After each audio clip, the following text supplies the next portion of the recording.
The following video is going to be about the trope of every few years we hear about some miracle that's going to take away all of our woes in the energy industry and fix the planet and do everything good, and everybody gets all excited, and inevitably it turns into a e-begging situation where people are trying to collect money to prop up their research.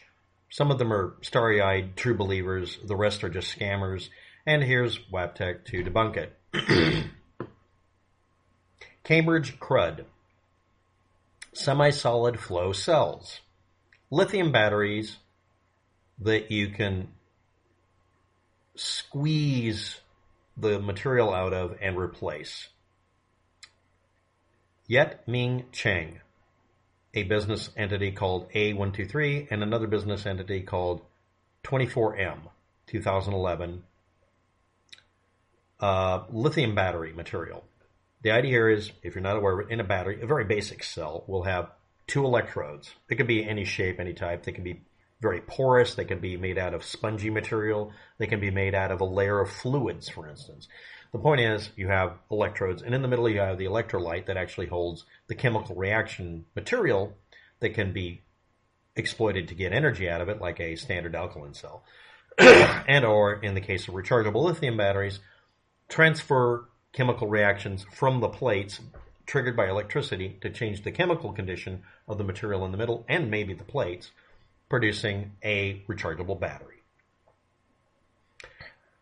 Here we do the basic tests. This came out in 2011. What has happened since then? Number one. Number two, is there a battery you can buy at all that does anything better than what is currently available?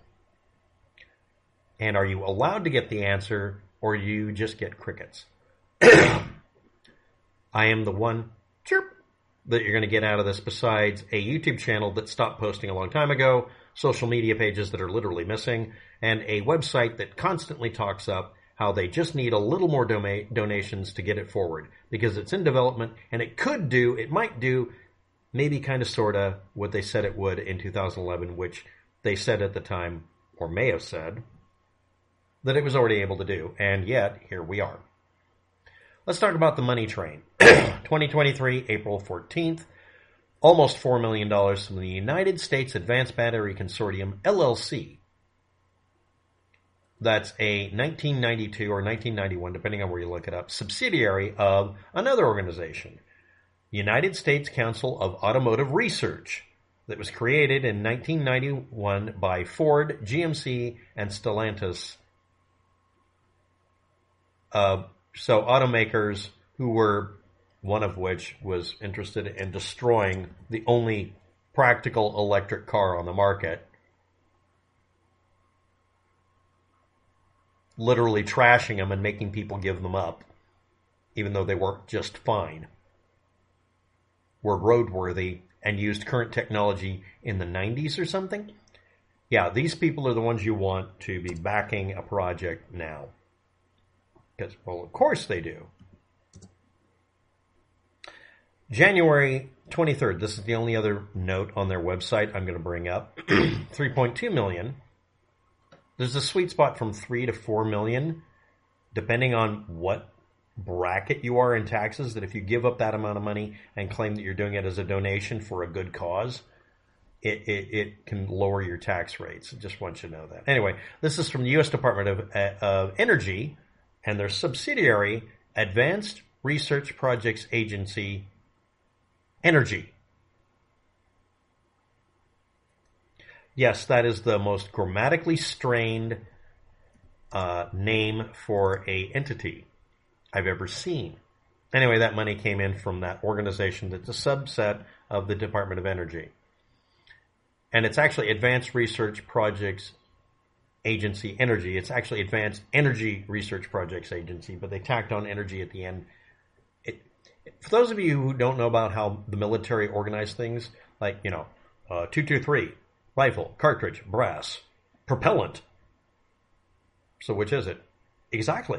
This is the kind of grammar that I don't even, man, I want to, seriously, grammatically that needs to be slapped. But anyway, so they got, if you can't add, that's 7 million in 1 year, done from 2 entities, one of which is just run by the automotive industry that fought tooth and nail to make sure electric cars didn't happen for whatever reason, encouraging people to believe all sorts of conspiracy theories, of course, and the Department of Energy and a really strained name organization combined. That's 7 million in 1 year. Okay. What does this or what does this group come up with? Well, and then you're going to see a lot of fluff. But did you make a damn battery that does better than the following? This is Amazon, eBay. Here we go. $110, 1/2 horsepower hour, or 384 watt hours in a single cell battery. Now, the reason this one comes up is it's a LiFePO, a lithium iron, I think it's polymer or potassium, I don't know which one it is, chemistry battery. What is this? Well, okay, it's 1/2 horsepower hour. So if you need 1 horsepower, you need 2 batteries.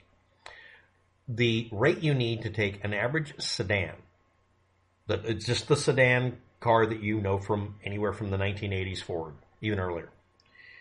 It requires 25 horsepower to maintain road speed. It's the minimum amount of energy you need, barring anything else, without changing anything. Just rip out the engine and just put an electric motor in it and some batteries. You need to have a minimum of 25 horsepower put to the wheels to maintain a car at 55 miles an hour if it's an older sedan type. They didn't even try to optimize it. Okay, it's 25 horsepower. Now that means that you'd need 50 of these cells, which would fit in the bottom of the trunk. That's it. Or, if you like, the same space that the fuel tank would. And then we get the yabuts. Now, what was the plan of this Cambridge Crud, the black tar, the ooze, black goo, lithium mix that you would have pump in as the electrodes and as the electrolyte filler material in your big battery cell grouping? Never mind that you'd have to put them into each one of them using pneumatics and hydraulics and valves and stuff to fill each cell to get it up to a decent voltage. Never mind that this involves you replacing a bunch of material in it, but you'd have to wash it with sterile fluid to clean it out completely, otherwise you're going to have impurities. Never mind that this is a lot stupider than just pulling the battery and replacing it. This was the dream. We're going to make a semi-solid battery that has semi-solid electrodes so we can change it out. Imagine going to the gas station and pulling up and hooking up at least 2 different nozzles and spending the same period of time it takes to load up your car, and it would recharge the battery by replacing the parts that discharge, and it would pump out and purge the other stuff somehow magically, and that would then be reprocessed at the place by putting into, and this is the part that isn't filled in but he was brought up later, you'd put it into a group of, or a giant single cell where you'd pump in from one side of it through a big tank, all 3, both layers of the electrolyte and, electrode, pump through, and by the time it ran past all of the charging electrodes you put into it, it would squish through. And on this end, it would come out as fully charged material to pump into the nether battery. And nothing can go wrong here. Versus having a quick disconnect, easily removed battery you can drop from the back of the car and replace within 1 minute and drive away with a fully charged battery, which eliminates the whole charging delay thing.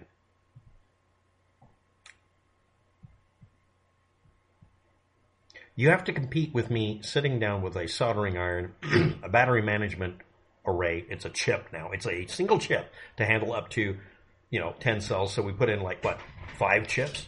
So I put a battery management system, 5 of them, in a big brick the size of your old school, Cadillac fuel tank.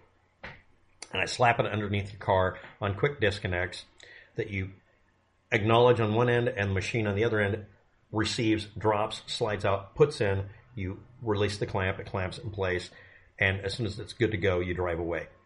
It's as fast, it would be almost, well, it wouldn't be as fast, but it'd be a lot like, on Indy 500, stopping and then changing all the tires, and then you drive away brand new tires. Why pump air into them when you can just replace them? Or you could pump volatile materials in and out of a car and somehow magic them into being multi-cell chargeable things. Now, what would be done with that rechargeable battery? It'd be hooked up to the grid charge circuit. It's a lithium iron. It's a LiFePO battery. They don't burn. They don't. They produce negative temperatures when you burn them. Literally, they become colder, so they put themselves out most of the time. But you'd have an array of batteries at the gas station and a grid hookup. The grid hookup would be a transformer and a bunch of electronics on one wall, and then a whole bunch of holders for the batteries for each car. All sedans would have to use about the same battery, and it would need to have bare minimum 25 horsepower hours. So for every hour of driving, you need a battery like that. Okay, well, that seems excessive. Okay, well, then we could just do what Tesla did, complain about and decide to do, and just make the entire area underneath the four-seater area into one giant-ass battery and do the same thing. Fast swap battery.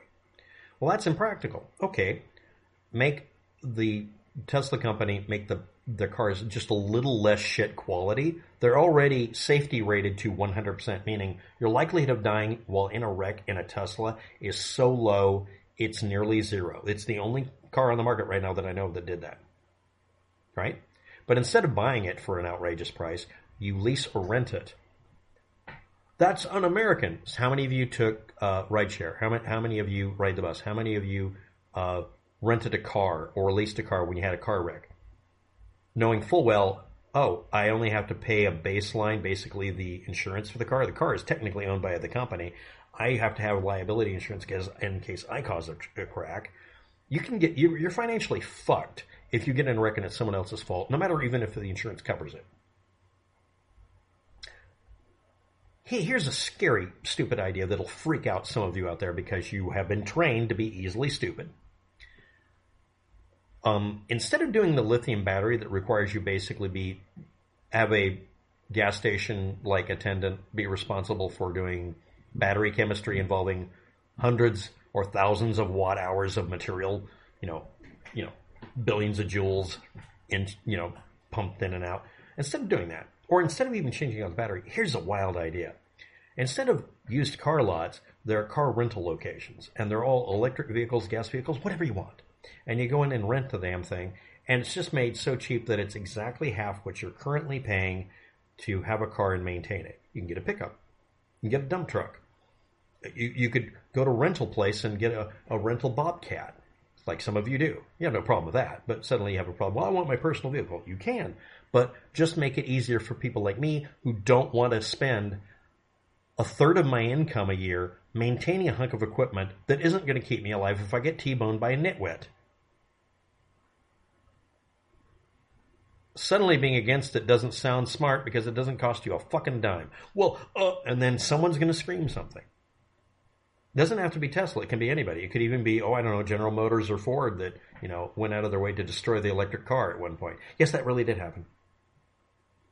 Even if it's a conspiracy theory, even if it isn't really technically what they did, the effect was they made it look a lot like they were trying to bury the electric car. They still do. Hey, did you know that you can't get the light minimum weight simple little pickups because they get dinged on points and taxes for putting out a high efficiency pickup truck? But then again, you're driving a truck and complaining about the gas mileage and how much it costs every month. Gee, it's almost like they rigged the system against you and fucked you sideways. But anyway, this Ming Chiang, who's idealistic and wanted to, he's the stereotypical thing that people claim libtards are about, came up with an idea, thought it would revolutionize things, and it's a stupid execution that should never even be discussed. Meanwhile, swapping out a battery pack. And again, it's only 25 horsepower to maintain any car you can come up with just about. It averages out that way. It may be even lower. Some cars converted only take 12 horsepower to keep them at 55 on the road. But yeah, let's scream and whine about, above my freedom, here's my bill I got to fix my car again because it keeps going downhill. Meanwhile, a $100 battery, 1.5 horsepower hour storage cavity. So yeah, except for it being a money-grubbing thing or somebody really believing that throwing more money at a problem will make the need to put out the proper item, like build a battery and show me it works. Let's talk about this. Do you really object to the idea of not having to pay high insurance costs and not have to deal with the maintenance ever again if they just made it half the cost of having a car? Thanks for watching. Have a good day. Good luck with that.